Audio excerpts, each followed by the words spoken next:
नमस्कार दोस्तों, मैं पीयूष भाल से एक बार फिर से आप सभी का अपने चैनल पर एक नए वीडियो के साथ स्वागत करता हूं।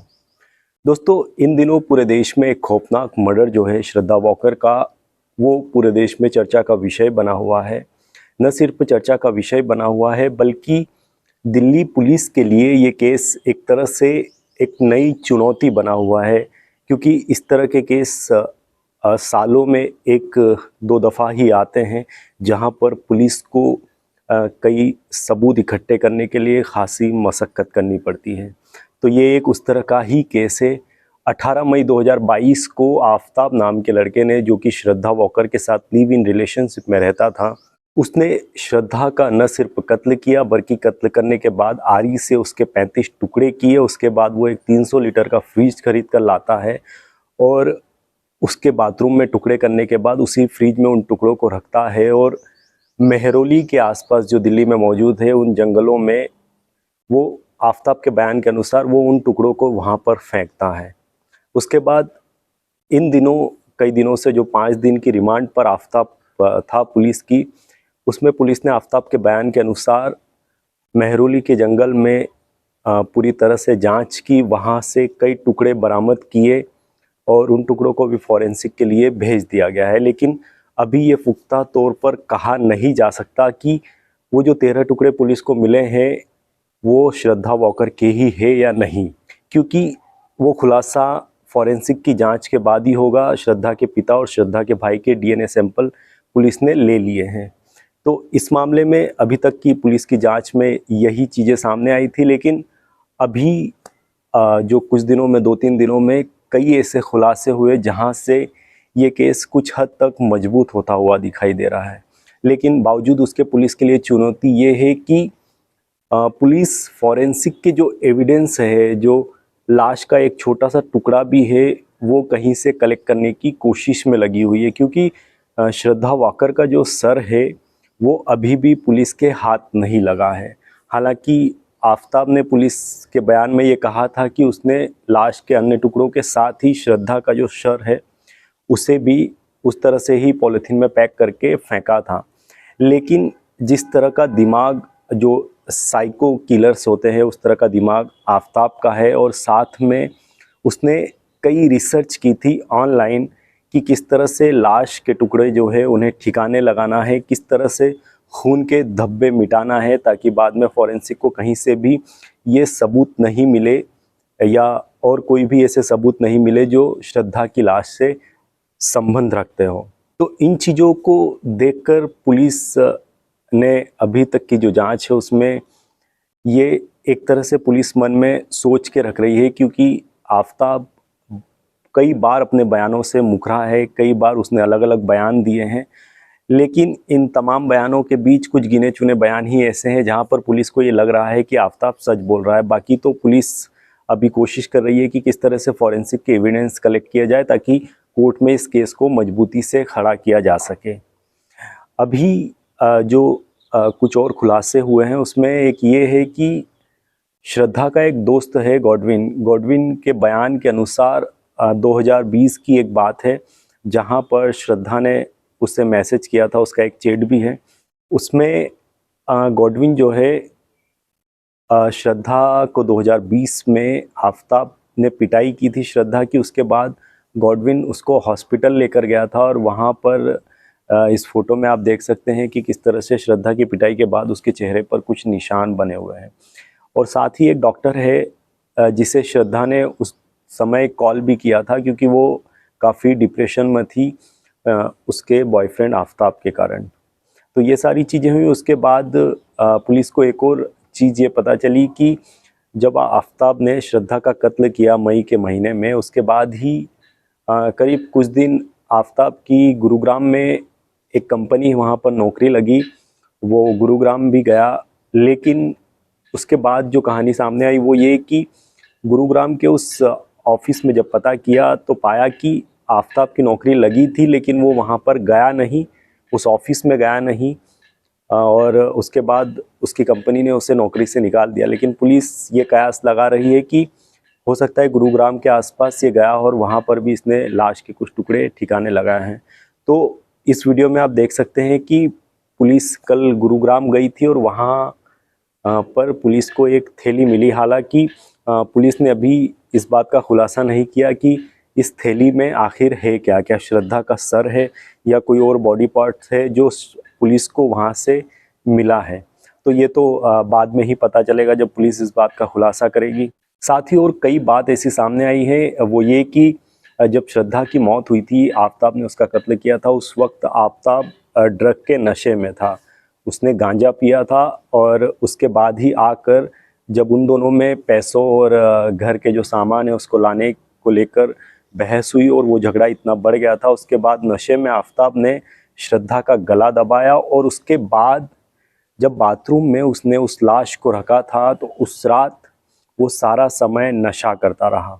यहाँ तक कि कुछ बयानों से ये भी खुलासा हुआ है कि आफताब के कुछ दोस्त थे, वो उन्हें भी वो ड्रग सप्लाई करता था ताकि उसके जो खर्चे पानी हो वो निकल सके। तो एक ये सबसे बड़ी चीज़ सामने आई और साथ में कई चैट, कई उनके दोस्त सामने आए श्रद्धा के, जहाँ से इस बात का पुख्ता सबूत मिले हैं कि आफताब काफ़ी इस तरह का स्वभाव का व्यक्ति था जो श्रद्धा को फिज़िकली एब्यूज़ करता था, उसे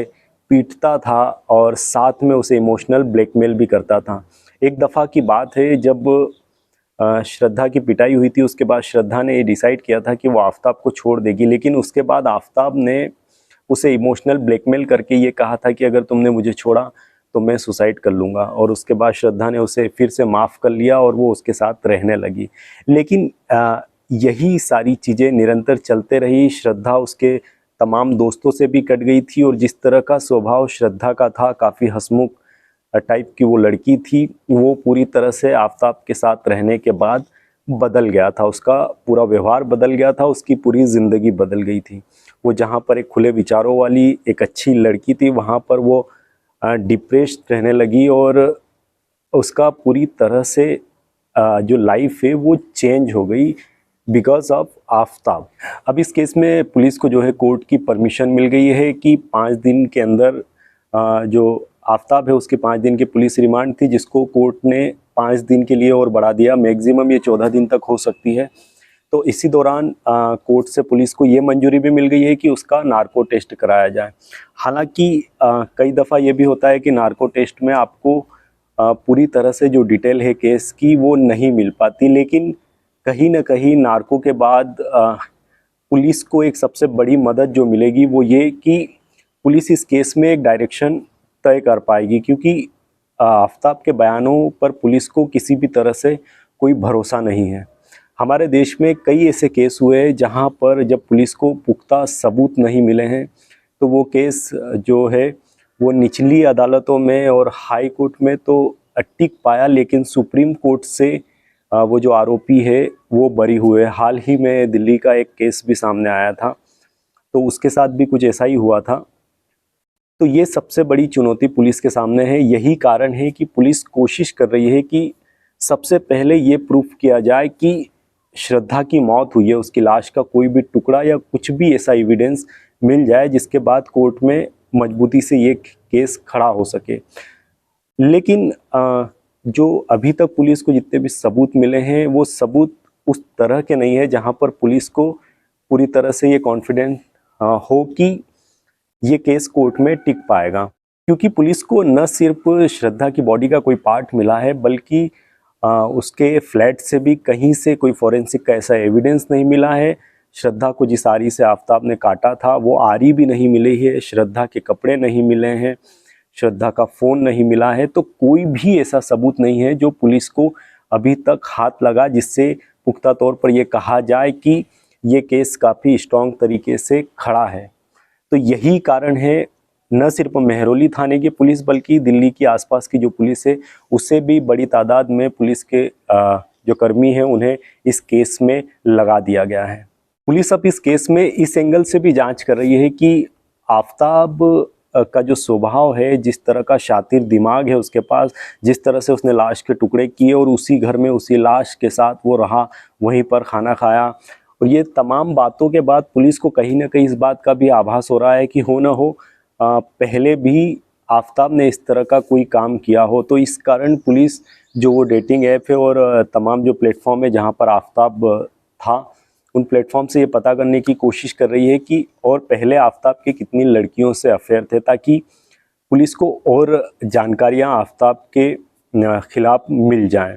अभी तक पुलिस के जो भी स्टेप्स रहे हैं वो आफताब के बयान के अनुसार ही रहे हैं। आफताब ने जहां जहां बताया वहां वहां पुलिस उसे लेकर गई और वहां से कुछ भी एविडेंस कलेक्ट किए जा सकते थे वो पुलिस ने कलेक्ट किए। लेकिन अगर आफताब ने अभी तक पुलिस को जितने भी जो बयान दिए हैं वो गलत साबित होते हैं, वो जो हड्डियां मिली है फॉरेंसिक जांच में वो गलत साबित होती है, तो ये केस एकदम शून्य पे आकर खड़ा हो जाएगा। वहाँ से पुलिस को एक बार फिर से ज़ीरो से शुरू करना पड़ेगा और अपनी डायरेक्शन चेंज करनी पड़ेगी। तो अब जो नार्को टेस्ट 1-2-3 दिन में होने वाला है, वहाँ पर पुलिस को डायरेक्शन हासिल करने में सबसे बड़ी मदद मिल सकती है। तो पुलिस जो कई तरह के कयास लगाए जा रहे हैं कि पूर्व में भी ऐसा कोई कांड हो सकता है, आफताब ने किया हो, तो कई मायनों में ये सही भी साबित हो सकता है, क्योंकि आफताब जैसा क्राइम माइंड रखने वाला जो आदमी है, हमारे देश में कई मर्डर होते हैं, कई क्राइम होते हैं, लेकिन इस तरह का शातिर दिमाग जो पुलिस को इतनी बड़ी चुनौती दे, पुलिस को इतनी बड़ी मुसीबत में खड़ा कर सके और पुलिस से 2 कदम आगे चलने की सोच रखने वाला जो आदमी है, वो आदमी एकदम से तो नहीं बन सकता कि उसने एक कत्ल किया और वो इस तरह से हो जाए कि न सिर्फ फॉरेंसिक की टीम, कहीं से भी एक छोटे से छोटा धब्बा भी उसने नहीं छोड़ा, बल्कि सारे सब कुछ केमिकल से साफ कर दिया। तो पहले की जो आफताब की हिस्ट्री है वो भी पुलिस खंगाल रही है कि कहीं से कोई ऐसी इंफॉर्मेशन मिले। तो अब ये तो देखने वाली बात होगी कि आगे पुलिस इस केस में और क्या क्या खुलासे करती है, कोर्ट में किस तरह से ये केस चलता है, पुलिस को क्या क्या एविडेंस मिलते हैं, फॉरेंसिक की रिपोर्ट क्या आती है। तो सबसे ज़्यादा जो मायने रखेगा वो यही कि उम्मीद यही है कि श्रद्धा की बॉडी का कोई पार्ट्स, अगर खैर इस बात को उम्मीद कहना भी ये गलत है क्योंकि एक देश की एक बेटी की मौत हुई है और हम ये सारी चीज़ें कर रहे हैं, लेकिन श्रद्धा को जो जस्टिस है, श्रद्धा को न्याय मिलने के लिए सबसे ज़रूरी इस वक्त जो है वो ये कि पुलिस को एक ऐसा एविडेंस मिले जो ये प्रूफ करता हो कि श्रद्धा की मौत हो गई है। क्योंकि अगर इस तरह का कोई एविडेंस नहीं मिलेगा तो कई सालों तक ये केस चलता रहेगा और अंततः श्रद्धा को मिसिंग भी करार दिया जा सकता है। इस बात की भी शंकाएं हैं। यही कारण है कि पुलिस काफ़ी चैलेंजिंग तरीके से इस केस को ले रही है और एविडेंस कलेक्ट करने की कोशिश कर रही है। तो अब देखते हैं इस केस में आगे क्या होगा। फिलहाल के लिए यही इन्फॉर्मेशन है। आगे इस केस से रिलेटेड और भी कोई इम्पोर्टेंट अपडेट अगर होगी तो मैं ज़रूर वीडियो के माध्यम से आप सभी तक पहुंचाऊंगा। Thank you so much. और साथ में आप सभी से गुजारिश है कि चैनल को सब्सक्राइब कर लीजिए और लाइक और कमेंट कीजिए अगर आपको हमारे वीडियोस पसंद आते हैं, और साथ में आप और कोई भी वीडियोस चाहते हो तो आप हमें कमेंट के ज़रिए सजेस्ट भी कर सकते हैं। Thank you so much.